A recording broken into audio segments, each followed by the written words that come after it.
Bonjour à tous. Je reviens cette semaine avec la version française du webinaire que j'ai pu conduire la semaine dernière. Et un certain nombre d'entre vous m'ont demandé d'avoir une version française, donc voilà, elle arrive. Le but de ce webinaire est finalement, en cette fin d'année, de revenir un petit peu sur tout ce qui a pu marquer cette année en termes de technologie et de solutions relatifs aux DAM, aux PIM et au CMS, et bien entendu au regard des expériences que j'ai pu avoir avec un certain nombre de clients.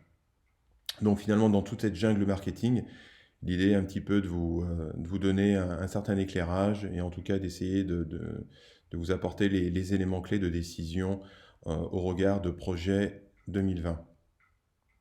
Alors dans un premier temps, Activo Consulting, vous pouvez nous retrouver bien entendu sur le site internet, les réseaux sociaux, LinkedIn, Twitter, chaîne YouTube avec beaucoup de contenu, vidéos, articles de blog, mais j'y reviendrai à la fin. Donc notre activité essentielle, que faisons-nous du conseil en stratégie digitale, en solution, autour de ces trois acronymes qui sont bien présents aujourd'hui au cœur de la transformation digitale, le DAM pour Digital Asset Management, le PIM pour Product Information Management, et le CMS pour tout ce qui va être syndication et partage web, avec bien entendu aussi des compétences liées à nos expériences dans tout ce qui est print, packaging, conduite aussi de projets, de produits, de change management, et bien entendu, puisque finalement c'est un petit peu la genèse de tout projet, l'écriture de RFI, de RFP, afin de vous accompagner dans ces projets. Alors pour qui? Essentiellement pour les marques. Aujourd'hui, en tout cas, c'est plus de 70% de notre activité. La grande distribution, le luxe, notamment lié à tout ce qui est,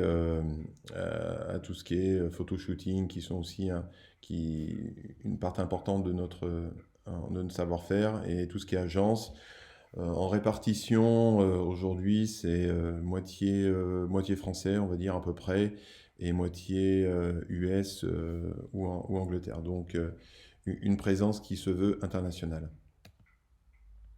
Alors, avant de revenir finalement sur les éléments clés de décision d'une solution de DAM et de PIM, je vais simplement reprendre au regard notamment d'un très bon rapport qui est sorti il y a quelques semaines de Mulsoft sur un petit peu les tendances. Alors, rien de spécialement, je pense, nouveau pour vous, mais c'est toujours intéressant en tout cas de se remémorer et d'avoir un certain nombre de chiffres en tête, et notamment tout ce qui est autour de la transformation digitale, qui est un peu finalement au cœur des discussions et des enjeux des entreprises depuis pratiquement une décennie.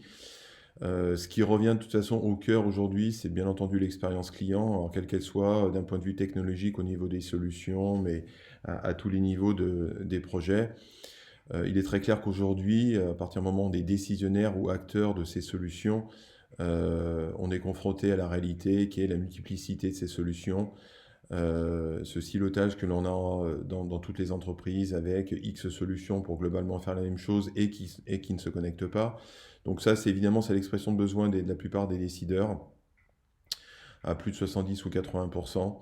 Un état aussi, même chose pour la partie data, hein, c'est également le cas. Donc tout ça, ça engendre effectivement des ruptures technologiques et d'expérience au niveau de l'entreprise, avec d'innombrables applications et très souvent mal connectées entre elles. L'intelligence artificielle, bon là tout le monde en parle, hein, ça va on parle un petit peu de tout, pas simplement au niveau logiciel, mais je pense que vous entendez parler un petit peu à tous les niveaux, jusque dans les très grandes sociétés, GAFA et autres. Alors c'est très clair qu'aujourd'hui c'est une priorité. Je dirais que dans le DAM, comme on va le voir, c'est important sans être essentiel au tout départ, car très souvent ce sont des options qui s'activent chez la plupart des éditeurs. Mais évidemment, il y a une priorisation. L'intelligence artificielle, comme on va le voir, c'est source de gestion de contenu, d'amélioration de gestion de contenu dans un contexte. Et à ce titre-là, effectivement, l'IA peut parfaitement est un outil qui peut véritablement améliorer l'expérience client. Donc tout le monde en est conscient, tout le monde veut mettre un peu plus d'IA, mais derrière l'IA, il faut aussi mettre un métier. Voilà, et c'est souvent un petit peu le challenge. Alors des clients, mais aussi des éditeurs qui quelquefois peinent un petit peu à trouver, en tout cas à mettre en place les bonnes technologies au service de l'innovation. Et finalement, si l'on regarde un petit peu les enjeux en 2020, en tout cas ce qui remonte le plus couramment auprès des clients. Alors évidemment, on peut parler de l'expérience client, mais de fait et de par l'approche cloud des solutions, le premier, en tout cas la première préoccupation, c'est la partie sécurité. Effectivement, aujourd'hui, le cloud, c'est bien. Comme on va le voir, effectivement, les éditeurs proposent un certain nombre d'API pour pouvoir modéliser au mieux l'expérience client, mais quelquefois, on se heurte à des problèmes de sécurité. Donc là, c'est un élément important, de même que tout ce qui est stratégie autour du cloud, tout ce qui est bien entendu machine learning, blockchain, donc finalement tout ce qui suit le contrôle de la chaîne de valeur et de la data. On parle de microservices et aussi d'API, ça aussi c'est quelque chose qui remonte dans les tendances, parce qu'effectivement, à un moment donné, pour collaborer et intégrer des services, on parle de ce qu'on appelle d'API first. Alors j'aime toujours repartir de ce schéma du Real Story Group, qui est une organisation US et justement qui travaille, en tout cas comme on va le voir, et je vous le présenterai également, un certain nombre de scénarios pour challenger les solutions de DAM. Finalement, on part de corps métier, c'est-à-dire tout ce qui est la fondation de l'entreprise avec X niveau d'information ou de système. Donc ça, c'est ce qu'on appelle la fondation de l'entreprise. Donc il faut gérer de la data et du contenu, avec un challenge au final qui est au global, ce qu'on appelle l'omnicanalité, avec l'ensemble des canaux tels que le web, bien entendu, le mobile, le print, la vidéo. Et entre les deux, ben, il va falloir trouver cette couche applicative suffisamment intelligente, justement à base d'API, qui va permettre de gérer plus efficacement le contenu, la data, ainsi que le partage. Alors ça, c'est un schéma que j'ai beaucoup utilisé cette année, mais qui est vraiment une bonne expression de besoin finalement des clients et des projets que j'ai pu rencontrer et sur lesquels je travaille encore, qui vient de chez Akeneo, qui est un des leaders des éditeurs de PIM. C'est finalement la place du DAM et du PIM dans tout ça. Donc très souvent, on aborde finalement une organisation, on trouve un certain nombre de silos. Alors oui, le DAM est essentiel. Le DAM, pourquoi il est essentiel? Parce qu'à un moment donné, il faut gérer de l'asset, organiser de l'asset avec un outil puissant. Et ce ne sont pas les PIM, même si en tout cas certains prétendent être un DAM, ni des MDM pour Master Data Management, qui vont faire ce travail-là. Très souvent dans les grandes entreprises, on va retrouver, quand on parle de silos ou de DAM, ça va être des SharePoint, ça va être des Drive, ça va être ce genre de choses, ou en tout cas des systèmes qui ne sont pas forcément à jour. Donc très souvent dans les entreprises, nous allons retrouver un certain nombre de DAM qui ne sont pas forcément des DAM en tant que telles, ça peut être des SharePoint, des Drive, des WeTransfer, enfin globalement ça c'est le cas dans 60% des cas malheureusement. Donc l'idée ça va être quoi? On va utiliser le DAM comme fondation et gestion des assets. Le MDM est souvent dans certains cas soit un développement personnalisé, soit alors un PIM plus ou moins, enfin un vieux PIM qui n'a pas été mis à jour. Et le PIM, lui, finalement, en tout cas, si l'on part sur une solution moderne, va permettre d'agréger ces contenus, de pouvoir connecter la donnée business avec la donnée métier, avec des entrées qui sont de plus en plus nombreuses, hein. Je ne parle même pas du nombre de types de fichiers, mais il faut pouvoir connecter des informations venant d'un ERP, d'un CRM. Et là, on ne parle pas, bien entendu, de la sortie, ou alors là, c'est l'omnicanalité porte vraiment bien son nom. Et à travers tout ça, il faut essayer de trouver une cohérence, en tout cas. Essayer de ne pas faire n'importe quoi, aussi d'optimiser les investissements. Là aussi, c'est des enjeux qui sont très importants aujourd'hui. Alors là, je repris un petit peu un cas client, sans le désigner en tant que tel, qui peut être le cas finalement de beaucoup de marques aujourd'hui, aussi bien en France, en Europe ou à l'étranger, où finalement une marque, à un moment donné, a cette expression de besoin, au-delà du DAM et de PIM, de pouvoir distribuer ses produits. Alors, distribuer ses produits aujourd'hui, c'est pas simplement les mettre sur Amazon, ça serait trop simple. Aujourd'hui, c'est véritablement pouvoir gérer l'ensemble de l'omnicanalité à travers des sites internet, et beaucoup de retailers, de e-retailers, de marques doivent gérer plus d'une centaine voire quelques milliers de sites internet. Donc là, on n'est pas simplement dans le cas d'un petit WordPress.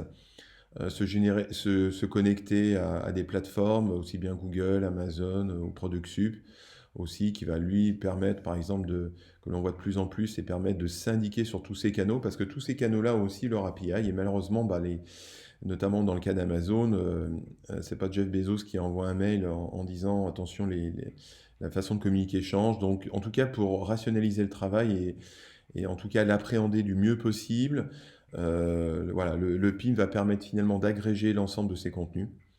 Et on va pouvoir connecter toute la partie ressources et DAM. En même temps, on va connecter tous ces acteurs, aussi bien depuis la création des assets jusqu'à leur syndication. Alors ça passe par des chefs de projet, ça passe par des agences. Donc on a différents types de décideurs avec différents types de rôles. C'est pour ça qu'on va parler de workflow, de processus. Il va falloir valider ce contenu tout au long de la chaîne. Donc tout ça, alors ça, c'est, on va dire, une vue qui est un petit peu la vue macro, mais c'est véritablement l'expression de besoin. Et néanmoins, la technologie aujourd'hui permet en tout cas de réaliser, et tout en réaliser ce type de projet, tout aussi en privilégiant le retour sur investissement. Voilà. Alors pour revenir sur le DAM, alors le DAM, bon, qui est vraiment aussi notre cœur de métier, pour Digital Asset Management. Donc le DAM, historiquement, a pratiquement plus de 25 ans. Dans les années 90, on a connu les premiers DAM étaient côté États-Unis avec plutôt une notion d'archive, ce qu'on appelle une archive froide. Après, ça s'est transformé en serveur de fichiers. Et puis aujourd'hui, on est dans une espèce de quintessence, en tout cas, où le web a pris le pas sur ce type d'outils. Mais globalement, depuis 25 ans, on reste quand même sur la même donne, c'est-à-dire la création d'assets, d'actifs, de photos, de vidéos. Alors bien entendu, aujourd'hui, cette donnée a pris une ampleur un peu plus importante. On doit gérer de la photo très haute résolution, de la vidéo 4K, 8K, des fichiers, par exemple, packaging avec beaucoup de complexité, du catalogue, beaucoup de 3D, on parle de réalité augmentée, d'animation, de technologie HTML5. Donc tout ça paraît simple comme ça, à travers son téléphone, mais au travers d'une structure et d'une solution entreprise, en fait, on va le voir que c'est pas si souvent le cas finalement. Et donc le DAM, finalement, bah, son but, ça va être d'agréger ce contenu, hein, de pouvoir l'organiser, le classer, de pouvoir le processer. Hein. Le DAM a pour but véritablement de gérer l'asset haute définition en tant que tel, d'aller faire des conversions. Hein. On parle de syndication, c'est-à-dire la capacité d'aller faire ce qu'on appelle des renditions, c'est-à-dire produire X formats à différentes résolutions, et le tout lié, bien entendu. On parle beaucoup aussi de workflow, de validation de contenu. Donc là, on est un petit peu dans le cas de tout ce qui va être un peu MRM. On est un peu à la frontière, c'est-à-dire que le DAM en tant que tel, en tant que gestion d'assets classique, évidemment, ça c'est un petit peu la vieille photo, mais de plus en plus, on est avec des outils marketing, de workflow, de validation, embarqués aujourd'hui dans les solutions de DAM. Donc c'est globalement ce qu'on appelle le cycle de vie des assets et des actifs pour une distribution, comme on l'a déjà vu, omnicanal, et donc d'où l'importance des connecteurs. Voilà. Aujourd'hui aussi, vous allez voir, c'est le leitmotiv. Sans connecteur, la vie est un petit peu plus compliquée. Donc pour reprendre l'interaction DAM et PIM, bah, finalement, on a un élément commun qui est l'asset. Hein.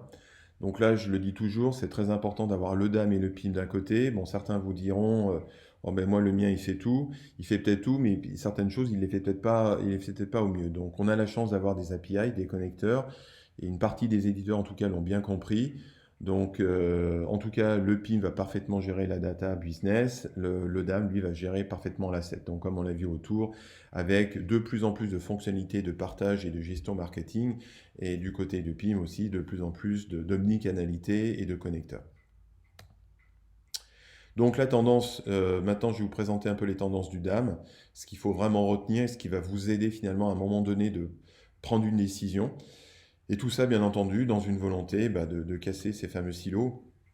Donc la première tendance, c'est que fait le DAM. Donc je dis toujours DAM et DAM, extrêmement important d'avoir cet élément en tête. Afin d'organiser vos assets. J'aime bien aussi le terme DAM comme moteur vraiment de vos actifs. C'est lui qui va être capable de véritablement processer vos fichiers et en tout cas d'apporter une organisation à travers des métadonnées. Donc la notion de métadonnées, bien entendu, est fondamentale. Même si on a de l'intelligence artificielle sans stratégie de métadonnées, dans ce qu'on appelle Thesaurus, Facet, etc., on va le voir après, évidemment, il n'y a pas de solution. Voilà. Et bien entendu, dans un cas de distribution et de partage, et plusieurs fois cette année, tout au long de l'année, un certain nombre de mes clients m'ont remonté effectivement ce fait que, effectivement, une fois qu'on a bien pris conscience de cet élément stratégique au sein de l'entreprise, la gestion contenu, on est de fait plus facile. Le deuxième point, l'expérience client, et qui va se traduire bien entendu avec ce qu'on appelle l'interface. Alors là, il faut être très clair. Aujourd'hui, si on veut espérer, en tout cas, signer un contrat avec une marque, un acteur de la grande distribution ou tout autre finalement, parce que finalement, on a tendance à dire, il y a peut-être les vieux acteurs par exemple, de la chaîne graphique, mais globalement, tout le monde aujourd'hui a son smartphone et a une certaine expérience client. Et ça devient très difficile si aujourd'hui un éditeur ne prend pas le pied là-dessus. C'est-à-dire qu'on peut plus se permettre de proposer des interfaces, on va dire, en tout cas paramétrées, un coup de clé de 12 ou de 14. Il faut vraiment proposer une expérience client phénoménale, comme on dit hein, aux États-Unis, donc avec de la responsivité. C'est-à-dire que là, l'élément, il est très simple. Vous prenez votre fenêtre en bas à droite et vous la ramenez en gauche, et l'ensemble du contenu doit pouvoir se remettre à la dimension du support, donc du téléphone, de la tablette. Le drag and drop, hein, c'est des choses très simples à tester lorsque vous challengez un éditeur. Hein. Vous prenez un asset. Si vous êtes obligé de cliquer sur autre chose dans l'interface, c'est que très souvent l'éditeur repose encore sur des vieilles technologies. Donc là, je vous conseille plutôt de passer votre chemin. Donc en tout cas, c'est moi du côté des clients, c'est véritablement le point le plus important, apporter une expérience client unique. Voilà. Quand on travaille avec un outil tous les jours, ça ne peut pas ressembler à une feuille Excel ou à un vieux tableau de chez SAP, etc. Ça doit être quelque chose en tout cas de facile d'appréhension, connecté, avec donnant place au contenu. Le troisième point, tout ce qui est métadonnées, bah, comme je le précisais, sans métadonnées, bien entendu, c'est un petit peu compliqué, même si on a de l'intelligence artificielle. Alors, je précise toujours aux clients, alors important de gérer tout ce qui est IPTC. L'IPTC est une norme qui remonte à plus de 50 ans, dans les années 60, et qui permet en fait d'enregistrer les métadonnées dans les fichiers. Donc globalement, si vous sortez votre fichier, la métadonnée l'accompagne, vous la mettez dans notre système, ça marche, vous la mettez même sur votre ordinateur, vous faites une recherche, vous retrouverez les éléments.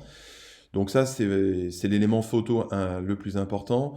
Les métadonnées personnalisées aussi, parce que très souvent, ce sont aussi des notions de métier. Et on va, notamment dans l'interconnexion DAM et PIM, à un moment donné, quand on veut connecter les deux, ben, il va falloir créer des métadonnées qui ne sont pas des métadonnées type IPTC.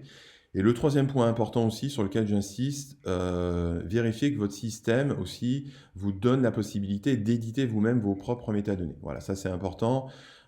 Tous les éditeurs globalement le font, mais où certains vont pas forcément vous donner l'accès.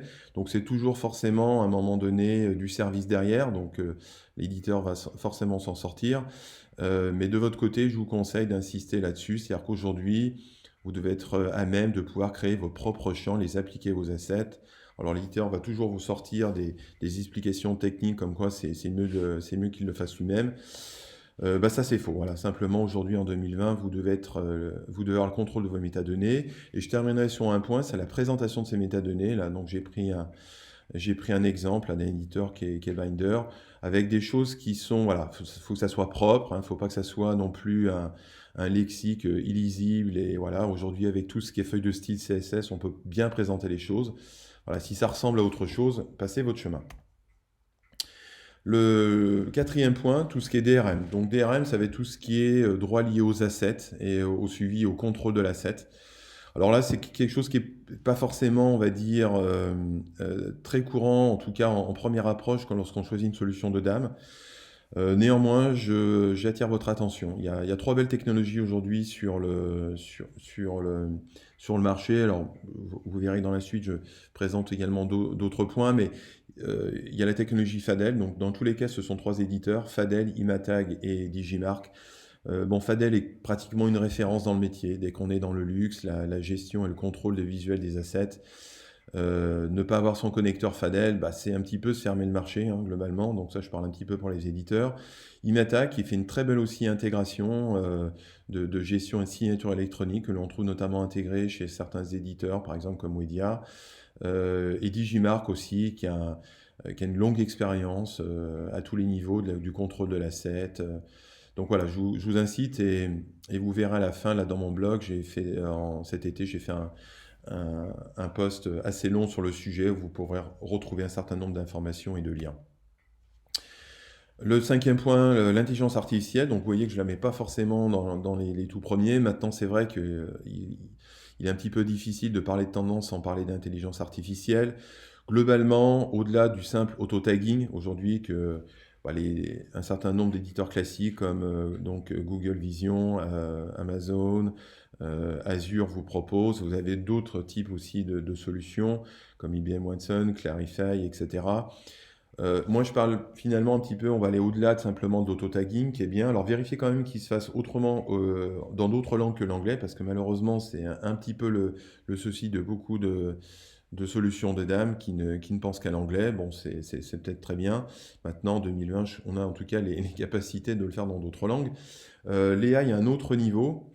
Alors, sans aller au niveau de l'automation complète, hein, et comme disait Luc Julia, le CTO de chez Samsung, qui explique dans son livre cette année l'intelligence artificielle n'existe pas. Bon, évidemment, elle n'existe pas à un moment donné pour aller piloter sa voiture au cinquième niveau complètement autonome. Maintenant, l'intelligence artificielle et le machine learning vont nous permettre finalement d'analyser très rapidement de la data et de refournir cette information au travers d'une expérience client. Ça peut être par exemple apprendre dans certaines solutions, on voit ça arriver, apprendre de l'usage de l'outil. Donc ça peut être intéressant. Et au lieu de paramétrer manuellement des widgets, on va par exemple le système va pouvoir apprendre de l'utilisation par un responsable de projet et lui afficher les derniers éléments qu'il a l'habitude de requêter, etc. etc. Beaucoup aussi de workflows, de processus métiers qui peuvent être gérés par l'IA et en tout cas, au niveau par exemple de tout ce qui est KPI, évidemment une intelligence qui va au-delà du simple rapport d'activité. Sixième point, les workflows. Alors, sous un terme qui est un peu technique, on parle de processus métier. Alors là, c'est quelque chose qui est plus rare. On n'a pas forcément beaucoup d'éditeurs qui, en tout cas, comprennent la chose. Très souvent, ça se résume à une métadonnée. Et à un moment donné, on clique oui, on clique vert ou rouge pour approuver ou rejeter. Un vrai processus métier, un vrai workflow, c'est véritablement la capacité d'aller mapper dans une interface le process finalement de validation des assets dans une entreprise avec différentes étapes, différents jalons dans lesquels on va inclure un certain nombre d'utilisateurs avec des rôles particuliers. Donc, bon, là, je reviendrai dans la liste un peu des vendors de ceux qui le font bien.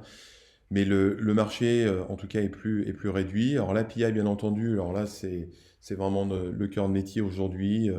Il est pratiquement impensable et impossible d'aller investir dans un système qui soit complètement apaisable. Donc ça, c'est très important parce que beaucoup d'éditeurs vous disent, oui, oui, on est apaisable, mais il faut aller creuser, il faut prendre le temps, quitte à aller faire un POC, en tout cas, reprendre son expression de besoin. Les API ne sont pas non plus toutes performantes. Là aussi, il ne faut pas se laisser comme je le dis souvent, se laisser bluffer par une présentation PowerPoint, hein, ça c'est très bien, mais globalement ça marche tout le temps et chez tout le monde. Il faut aller plus loin, il faut rentrer dans du concret, il faut faire des tests, et partir de use case scénario afin de ne pas faire d'erreur dans le choix. Mais il est très clair qu'aujourd'hui, l'API est vraiment au cœur de la chaîne de valeur pour l'agrégation et la syndication de l'ensemble du contenu. Et ce ne sont pas les gens de ces Salesforce, notamment le mois dernier avait lieu le rendez-vous annuel qui devient un petit peu un concert de rock presque de chez Salesforce, Dreamforce, là aux États-Unis, où là aussi on voit de plus en plus tous les éditeurs finalement construire leur marketplace autour de l'API afin d'apporter de la vraie plus-value en termes d'expérience métier. Alors, du coup, on arrive à cette tendance, on arrive presque à la fin de mes points. Le DAM comme hub digital, alors là, alors j'ai pris ce cas client parce que je trouve qu'il est assez, alors, qui peut paraître un petit peu confus, mais qui est assez représentatif je dirais, de ce qu'il faudrait faire de la part d'un éditeur. En l'occurrence, là, c'est l'éditeur Cellum, un éditeur autrichien de DAM. Où finalement on voit que aussi bien depuis la création d'assets, depuis les réseaux sociaux, le PIM, le RP, le CMS, le e-commerce, tout ce qui est marketing publishing, cette solution en tout cas offre une plénitude de connecteurs. Alors évidemment c'est toujours très compliqué d'avoir tous les connecteurs, très souvent on se retrouve à en faire des personnalisés. En tout cas c'est quand même une preuve à un moment donné de l'expérience client du vendeur et en tout cas de sa capacité à comprendre en tout cas au moins comment travaillent les clients. Donc là j'ai repris très simplement leur site internet, vous voyez, où cet éditeur finalement propose des connexions aussi bien à des CRM, Ça va du Salesforce à SAP, à des PIM comme InRiver, Akeneo, à des CMS, Sitecore, TypoDrive, WordPress, etc., etc. Et là, ce n'est qu'une petite représentation. Un autre éditeur comme Binder aussi a construit aussi une partie de son succès sur ce marketplace. Là aussi, on retrouve beaucoup de choses. En tout cas, voilà, ce sont des choses d'actualité. Ce sont des choses qui sont rassurantes en tout cas. Et globalement, ces derniers éditeurs proposent toujours des vidéos de démonstration. Donc là, il faut pas hésiter en tout cas à passer du temps et à bien comprendre ces métiers. Et je termine par un dernier qui est Wedia aussi, dans le même style, avec du connecteur CMS, du connecteur marketing, tout ça pour apporter de la valeur et de l'expérience client. Un des derniers points que j'ai déjà évoqué, la partie analytics. Donc là, c'est très important. C'est-à-dire qu'aujourd'hui, il faut pas simplement se restreindre à un simple rapport d'activité en résumé qui a downloadé, qui a uploadé, quand, quoi et comment. Ça, on faisait ça il y a 20 ans. Donc si on vous montre ça, passez votre chemin. Il faut aller plus loin. Et aujourd'hui, le moyen finalement de justifier un investissement de dame, c'est peut-être, si on veut essayer d'aller au-delà des KPI, de parler de business intelligence, donc de BI. Alors ce sont des choses quand même qu'on retrouve globalement de plus en plus chez les nouveaux éditeurs de DAM, basés sur de l'Elasticsearch version 5 ou 6, avec du Kibana. Bon, l'expérience Kibana, elle n'est pas forcément exceptionnelle. Voilà, si vous partez en bas à droite et que vous ramenez votre fenêtre, vous aurez quelques surprises. Là, j'ai pris un exemple qui a un peu plus d'un an maintenant, mais là pour le coup, qui est sans doute pour moi la meilleure expérience client, qui est l'intégration de Sisense chez Binder. Voilà, donc là on a un éditeur qui a parfaitement compris ce qu'il fallait produire, avec un outil visuel, graphique, responsive mobile, etc., etc., facile d'utilisation. Donc là, je dirais que c'est d'autant plus une mise en valeur du contenu à travers le DAM, et à la fin, vous allez pouvoir produire des rapports d'activité qui sont autre chose que de simples listings de qui a chargé quand et comment. Le avant-dernier point, stratégie de migration. Bien entendu, aujourd'hui, on est à plus de 90% sur des solutions cloud. Alors, on peut être sur du cloud public, cloud privé, des solutions hybrides, de moins en moins des solutions on-premise, c'est-à-dire installées globalement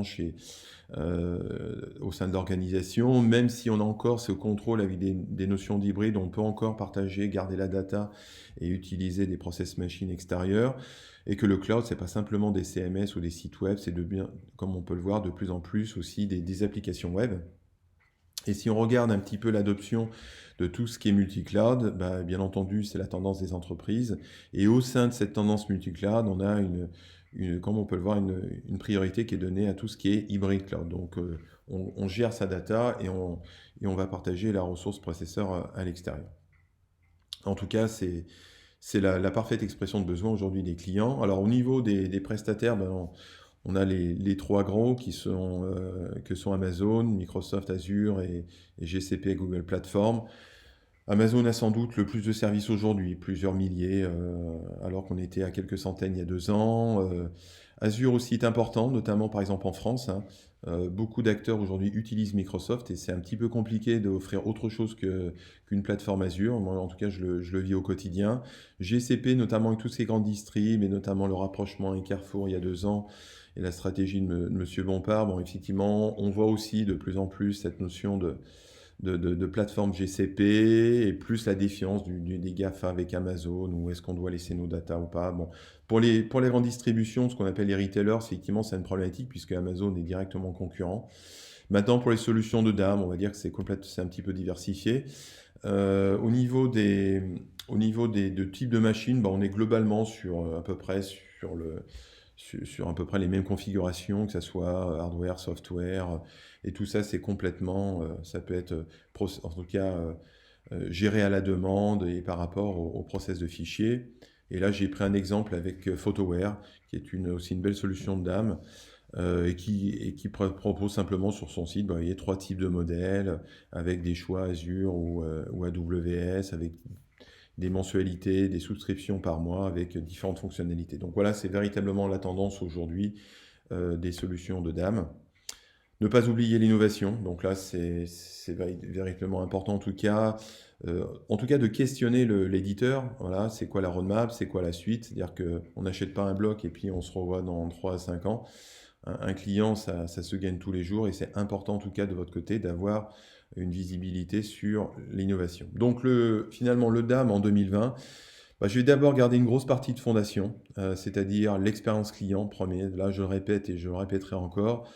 On peut avoir tous les meilleurs moteurs du monde. Si on n'a pas l'expérience client, ça sera compliqué de vendre quelque chose. Voilà. La performance, voilà, parce qu'on attend évidemment des solutions performantes, c'est-à-dire que capable de gérer plusieurs milliers d'assets et de process de fichiers par heure. On a toutes les technologies sont là aujourd'hui pour le faire. Les métadonnées à tous les niveaux, comme on l'a vu, standard, personnalisé, et gestion de ces métadonnées. Tout ça à travers une stratégie SaaS qui doit être parfaitement claire avec le meilleur retour sur investissement. Voilà. Aujourd'hui, on peut avoir un très bon DAM sans dépenser $1 million. Oui, je vous le répète, alors bien, on a toujours des coûts de projet, mais en tout cas, l'échelle de prix a fortement diminué. Et beaucoup d'éditeurs, d'ailleurs, de DAM souffrent à ce niveau-là, au niveau, notamment en France. Alors après, on peut aussi parler d'open source, choses comme ça. Chaque chose a son coût, mais en tout cas, aujourd'hui, on est très important de parler de retour sur investissement. En termes d'expérience digitale, alors là, c'est véritablement un peu une extrapolation sur ce qui peut arriver sur 2020, en tout cas des tendances qui ont été amorcées cette année.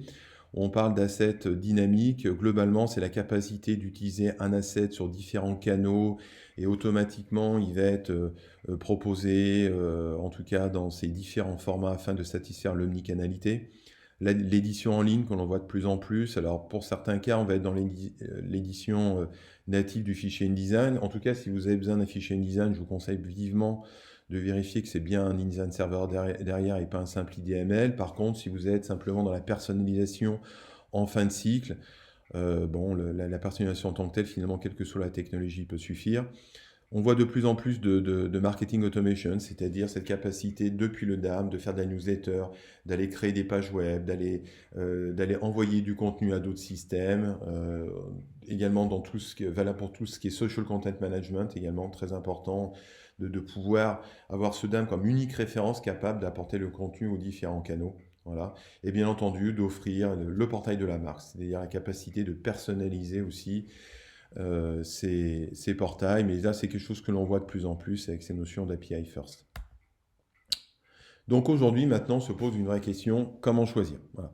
Et c'est aussi un petit peu le propos et finalement le but de chez Activo aujourd'hui, c'est vous aider finalement parmi ces milliers de solutions aujourd'hui présentes sur le marché. Vous voyez qu'au cours des années, l'augmentation, en tout cas, ces silos de solutions sont de plus en plus nombreux et que lorsqu'on regarde au niveau du DAM, même chose, même si c'est un petit secteur, c'est loin d'être évident d'aller retrouver en tout cas ces petits là-dedans et de faire le bon choix.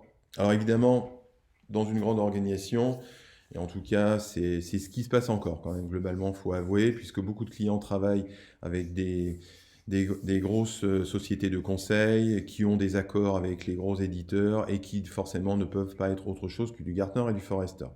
Bon, je dirais que pour moi, c'est un petit peu la vieille école, même si elle persiste encore, parce qu'à un moment donné, bon, il peut y avoir des enjeux. Maintenant, ça fait quelques années qu'on a un certain nombre de solutions qui bousculent un petit peu les gros mastodons. Alors, ça ne veut pas dire que le travail qui est fait par Gartner et Forrester n'est pas bon, mais en tout cas, on peut se poser la question, puisqu'à un moment donné, vous êtes dans cette liste, c'est pas gratuit, hein, c'est-à-dire qu'il y a du service qui est rendu et que finalement, s'il n'y a pas de service, en tout cas payé, le Gartner et Forrester ne listeront pas. Bon, maintenant, ça donne quand même une vue, en tout cas, des principaux acteurs, avec des rapports. Les Forest Wave, par exemple, ou les Gartner Reports sont toujours très intéressants à lire. Mais voilà, il ne faut pas simplement en faire son unique point de décision. Après, vous avez d'autres organismes dont j'ai déjà évoqué le nom, comme le risque sur les groupes, notamment sur la partie asset management, voilà, qui vont essayer de simplifier le travail. Alors à travers cette vue qui ressemble un petit peu à une vue de métro parisien ou new-yorkais, en fait, ils ont simplement tracé, chaque ligne correspond à un type de métier. Donc ça peut être du web content management, du digital asset management. Ça peut être il y a une nouvelle branche qui s'est créée cette année avec l'Omnichannel Operation Hubs, justement cette gestion marketing par-dessus le DAM. Ils ont positionné finalement les différents acteurs là-dessus. Et globalement, le fait d'être le plus proche du centre, simplement, est la représentation d'une meilleure connectivité entre les solutions. Et cette semaine, d'ailleurs, ils viennent faire un, ils viennent de faire un webinaire pour expliquer tout ça en détail que vous pouvez retrouver sur leur site. Alors en anglais, certes dans le texte, mais bon, c'est assez compréhensible. De cette vue, chaque année, sous l'impulsion de Jarrod, qui est un responsable projet chez le Restore Group, ils essayent finalement de classer ces solutions de DAM. Alors, depuis ce qu'on appelle les solutions simples, même si aujourd'hui je trouve que ce terme n'est pas forcément le mieux approprié, c'est-à-dire que ça va au-delà de la solution simplement d'image. Aujourd'hui, des solutions comme PhotoWare ou même Extensys aujourd'hui sont capables, proposent plein de connecteurs et de se connecter à des FADEL, des CMS, etc. Bon, voilà, c'est en tout cas, je dirais qu'à un moment donné, peu importe si on se trouve dans une des cases ou dans celle du milieu à gauche ou à droite, l'idée, c'est en tout cas, c'est de faire partie de ce cocktail identifié comme pouvant répondre à vos besoins. Les mid-range, on est plutôt là dans tout ce qui est connexion, donc comme on a pu le voir avec des binders ou des Cellum. Et puis la partie plus complexe, là on est sur des solutions donc, qui sont quand même plus lourdes à mettre en place, hein. On parle des OpenText, des SendShare, des Sidecore. Après, ce sont très souvent des intégrateurs qui travaillent avec, des éditeurs qui travaillent avec des intégrateurs, donc qui permettent de faciliter les choses. Après, bon, je dirais qu'on va vers une tendance de simplification. Moi, j'ai pu le voir notamment avec Nuxeo et certains projets où l'éditeur, effectivement, se rapproche un peu plus de la base et puis aussi avec des prix d'approche qui sont un peu plus raisonnables. Voilà, bon, maintenant, c'est pas un simple DAM, ça va bien entendu au-delà de ces simples éléments de gestion d'assets. Alors évidemment, quand on se préoccupe et finalement comment va-t-on choisir notre solution DAM, bah, il faut faire une analyse, hein. Auditer tout ce qui est ressources, faire tout ce qu'on appelle discovery auprès en interne, recueil de besoins, gestion de tout ce que gouvernance, travailler sur des cas d'utilisation, c'est très important. Il ne faut pas simplement se contenter d'une démo en uploadant un asset JPEG de 20 kg, ça tout le monde sait le faire. Et puis après, on peut effectivement passer une étape de sélection. Voilà. Il faut prendre le temps, et ce temps, il peut être entre 3 mois et 6 mois. Un petit peu plus long aujourd'hui, parce qu'effectivement, on a toutes ces réglementations de sécurité qui font que ça peut être quelquefois pénible pour certains éditeurs. Donc voilà, et en parallèle donc, de Restory Group, il y a mon ami Marc Darvey qui a une société qui s'appelle Equity Software Company et qui véritablement leur propose un service intéressant. C'est sous forme d'une souscription en fait par mois. Et ça vous donne accès en fait à tous les tests qu'il a fait avec toutes les solutions. Et c'est vraiment un super expert où il comprend parfaitement le besoin, parfaitement la technologie. Bon, tout est en anglais, certes, mais en tout cas, si vous voulez challenger deux, trois solutions et sans dépenser éventuellement des milliers d'euros ou de centaines de milliers d'euros avec une armée de consultants, en tout cas, vous pouvez déjà avoir une première vision. Et c'est basé sur plus d'une trentaine de cas scénarios, donc vraiment super bien fait. Et donc là, à la fin, vous avez un rapport, vous pouvez acheter même qu'un rapport, etc. Enfin, c'est complètement abordable. Et ça vous permet en tout cas d'avoir à la sortie une bonne vue de ce que fait le système. Donc là, je vous engage effectivement à aller sur leur site. Et donc sur le site de Marc, donc plein d'informations et en tout cas plein de choses intéressantes. Et donc il aborde cette problématique de pourquoi le DAM, et notamment à travers donc, des démos scénarios, voilà, comme ceci. À travers aussi ce qu'on appelle les 10 core caractéristiques. Alors évidemment, à un moment donné, on essaye de trouver un modèle. Si on veut tester les choses, il faut partir de base. Donc en fait, ce modèle des 10 core a déjà plusieurs années.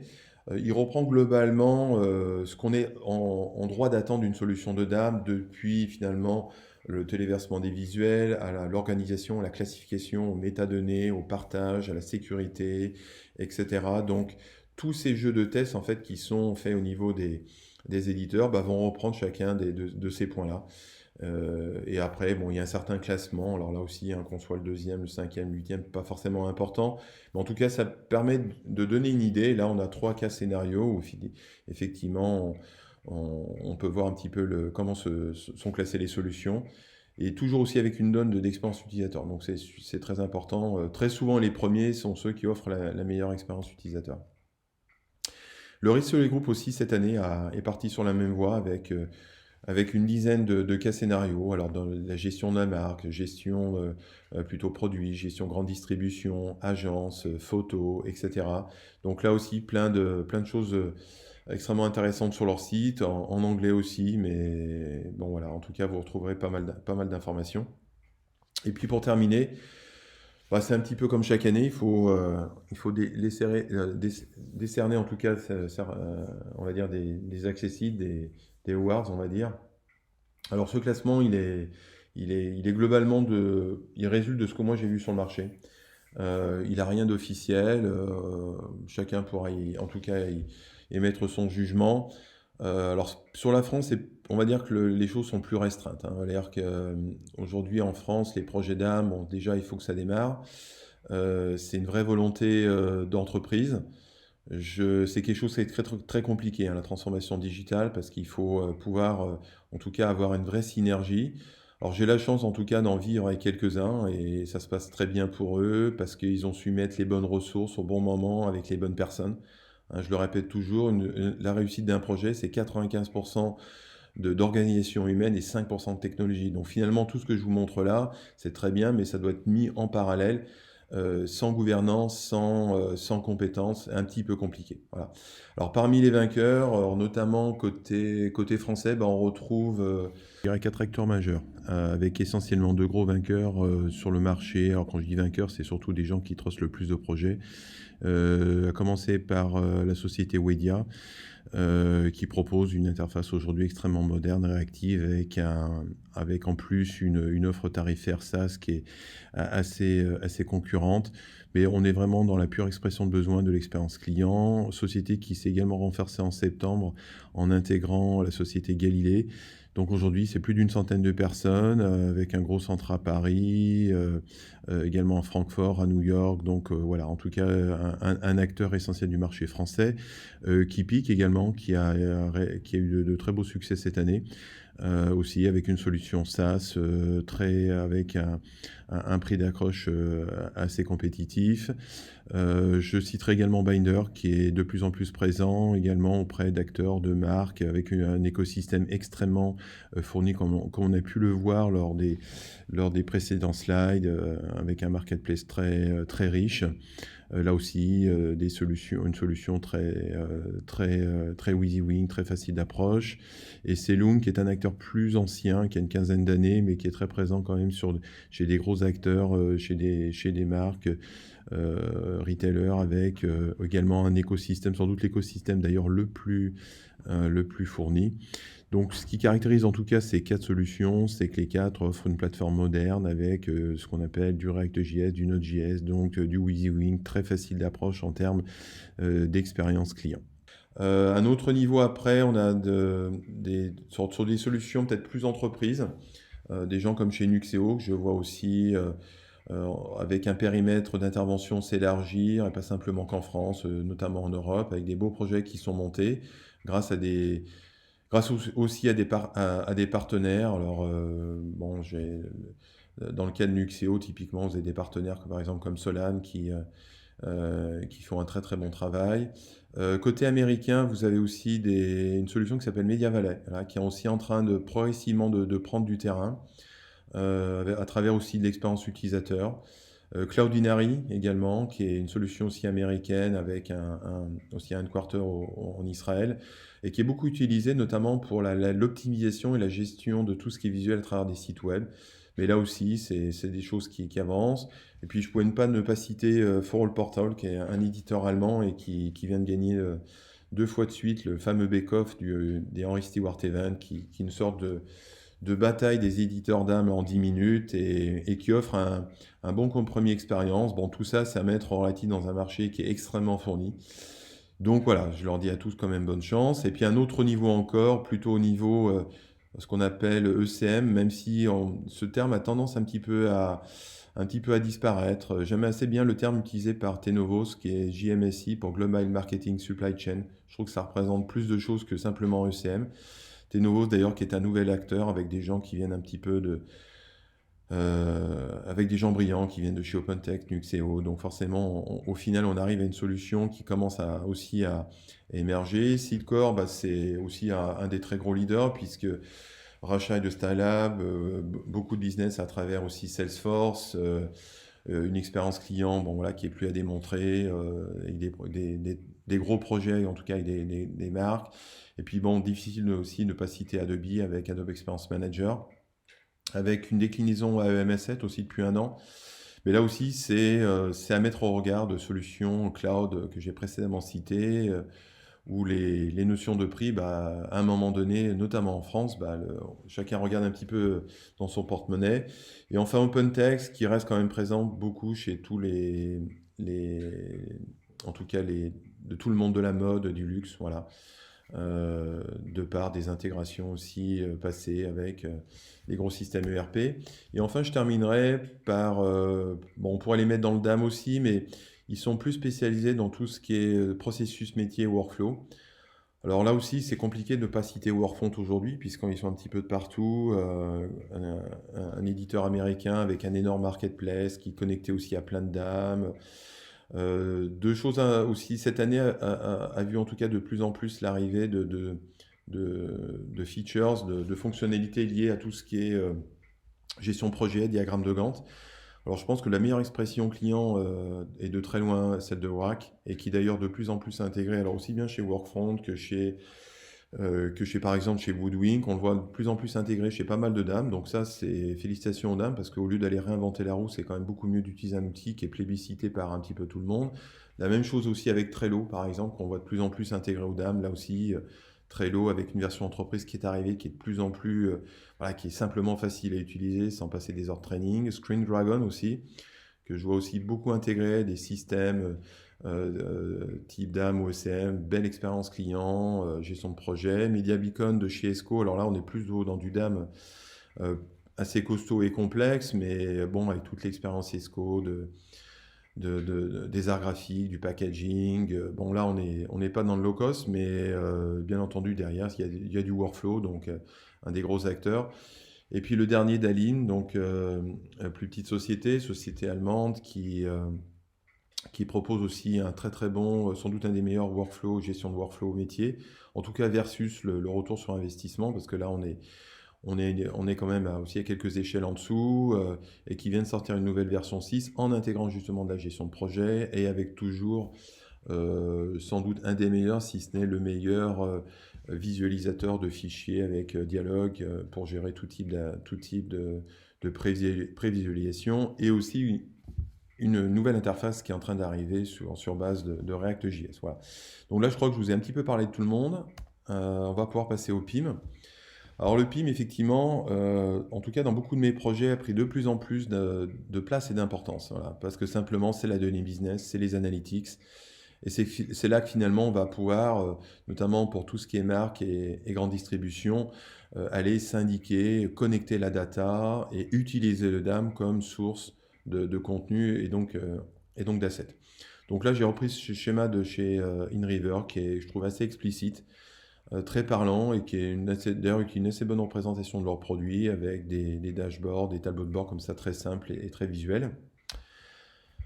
Alors, c'est quoi un PIM? Ben, un PIM, c'est là pour connecter un ensemble de données, de gérer ce qu'on appelle de la fiche produit. Donc là, l'élément unique n'est plus l'asset, mais le produit, et le produit n'a pas forcément besoin d'une image.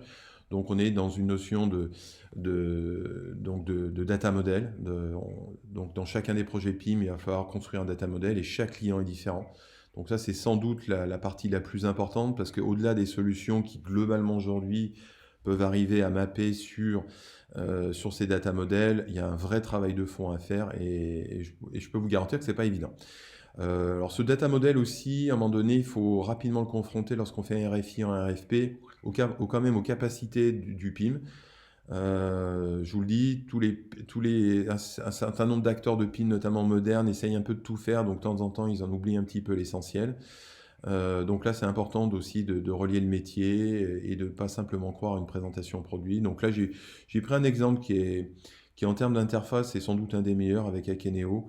Voilà, où vous voyez une base produit, alors que vous d'ailleurs pouvez avoir sous forme d'icône, avec des plans de classement, avec des organisations, avec et en tout cas cette organisation de produits que vous allez pouvoir mener vous-même, et autour d'une interface qui ressemble à quelque chose. Voilà, parce que dans le PIM, on a aussi certains acteurs où c'est un petit peu compliqué.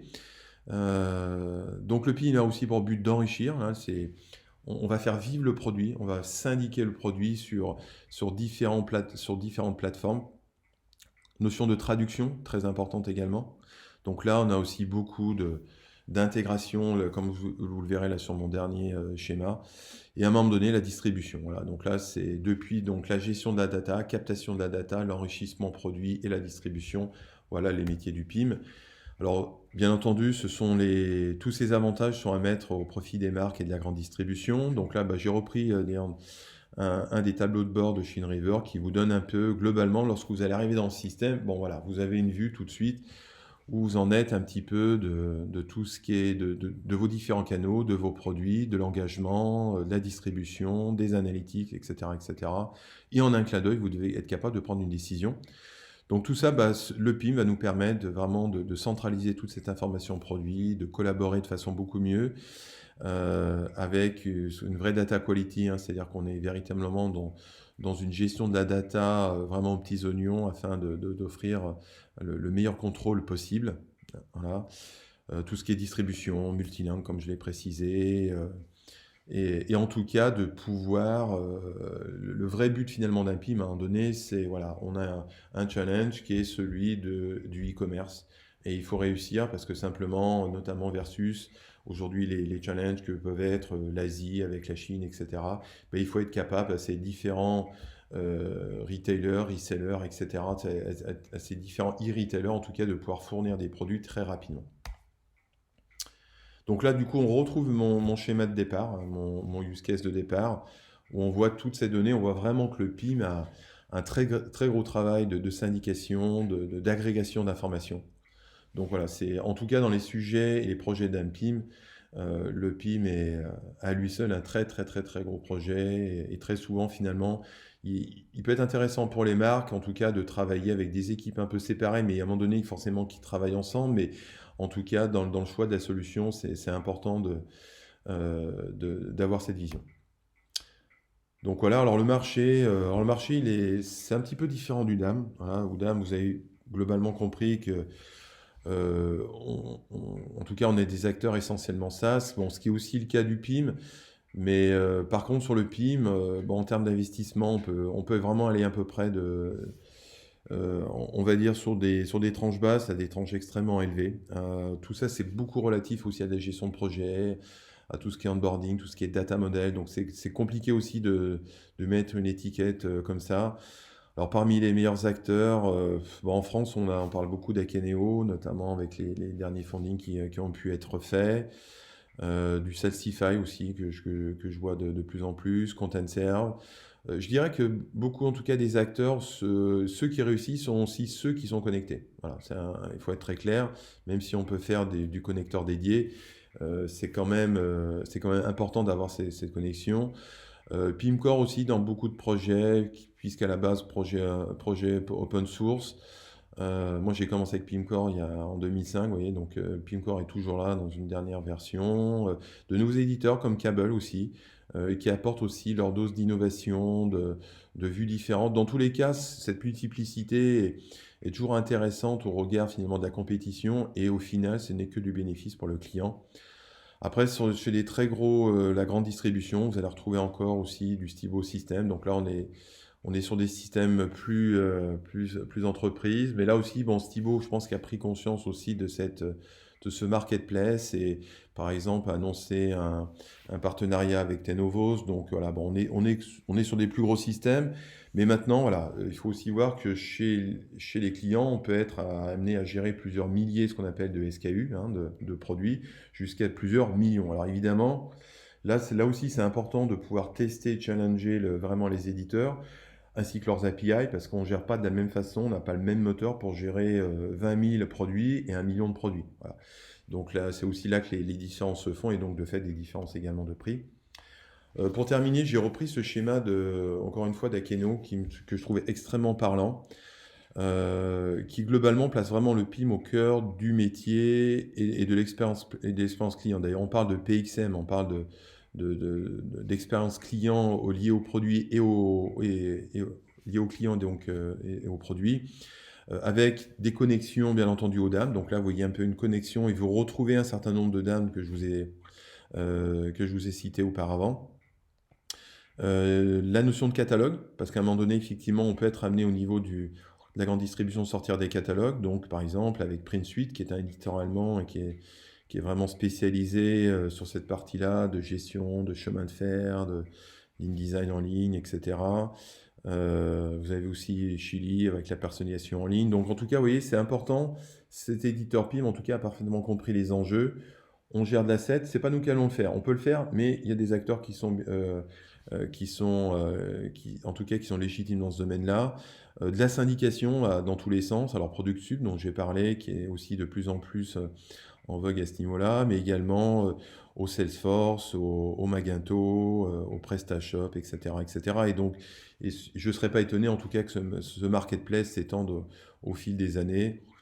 Avec la gestion également de traduction, hein, très important de préciser pour le PIM. Alors ça peut être du SDL, du DataWorks, ça peut être, enfin là aussi, on commence à avoir Légion, sans parler de tous les microservices d'Amazon, Azure et compagnie. L'expérience client aussi. Donc là, je crois que c'est, quand on travaille tous les jours, c'est expliquer en tout cas un client qu'il voilà, il peut pas travailler dans une fiche Excel, hein. Ça doit être un minimum un petit peu ordonné et bien classé. Et je termine par le CMS, parce que très souvent, et en tout cas c'est le fruit de mon expérience, les dames essayent de plus en plus offrir des portails de la marque personnalisables, c'est bien. Les PIM, bon, c'est pas forcément leur enjeu, mais à un moment donné, qu'est-ce qui peut réunir tout le monde? C'est le CMS. Et là, j'ai repris le cas de Jaya, qui est un CMS entreprise open source, et en tout cas, qui est la parfaite représentation de l'expression de besoin client, agrégation de data, DAM, PIM, et offrir finalement une expérience client simple. Alors, j'ai cité Jaya, mais ça pourrait être du EZ Publish. Après, on a du WordPress, on a du Apostrophe, on a du Drupal. Enfin, il y a tout un écosystème de CMS aujourd'hui qui est mis à votre disposition. Et enfin, pour terminer, un peu de communication. Beaucoup des choses que je vous dis, vous les retrouvez sur notre blog, au travers duquel finalement, sur les derniers 6 mois, c'est pratiquement une quinzaine d'articles, hein. Globalement, c'est un article par semaine, en tout cas tous les 10 jours, aussi bien sur le DAM et la créativité, sur le PIM, le CMS, vous avez pu voir la notion de tout ce qui est DRM, de Product Lifecycle. Alors, la plupart du temps, 90% du temps, ces articles sont en anglais parce que l'idée c'est de partager avec tout le monde et qu'en français, en tout cas, le scope serait un peu plus limité. Mais progressivement, et notamment cette année, beaucoup de choses vont être sorties. Je travaille notamment avec Archimag qui produit que du contenu français. Et vous allez voir un certain nombre d'articles sortir vraiment français, que je relayerai bien entendu sur le site. D'ici la fin d'année, je vous conseille, cette semaine, la mercredi, il y a un bon webinaire sur mes amis de chez Red Story Group, sur l'omnicanalité, les enjeux et la prédiction. Bon, c'est aussi en anglais dans le texte, si vous n'avez pas le temps, parce que c'est toujours une problématique, bon, avec des horaires qui ne sont pas forcément les vôtres. En tout cas, tout ça, c'est publié, repartagé sur leur blog. En tout cas, c'est toujours bon d'avoir une vision macro, un peu de l'extérieur et au niveau mondial. Très important, les Henry Stewart Events. Donc là, ce sont des 4 conférences dans l'année. Donc c'est l'année prochaine en avril à New York, en juin à Londres, en septembre à Chicago et puis à San Diego au mois de novembre. Bon là, c'est un petit peu plus loin. Donc en tout cas, je serai présent sur ces 4 événements. Vous pourrez donc m'y retrouver.